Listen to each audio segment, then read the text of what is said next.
100 people gathered outside the Alberta Legislature Sunday to rally against and in support of the Alberta Sovereignty Act, which has received a lot of criticism since it was introduced to the legislature last week. This is not just a case of a crazy premier.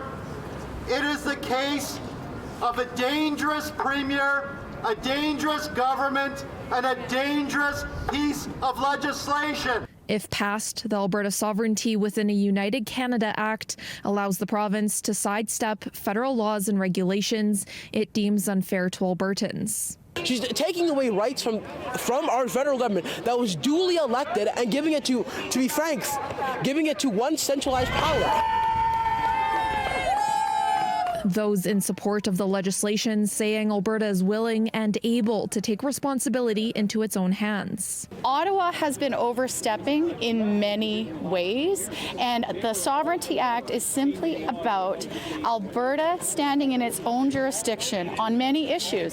Premier Smith says her caucus will be making amendments to the act this week after receiving criticism for a clause in the bill that would give the cabinet powers to make decisions for the province behind closed doors. Smith says this was never her intention, saying decisions will always go through the legislature. However, the Alberta opposition NDP says amendments aren't enough and that the bill must be revoked. Provincial governments have the mechanisms and tools to be able to challenge the federal government when they overreach. We did it when we were government, and we did it successfully.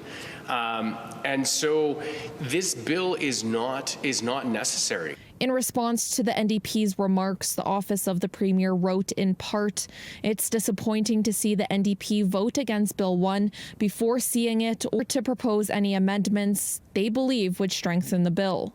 In Edmonton, Laura Krause, City News.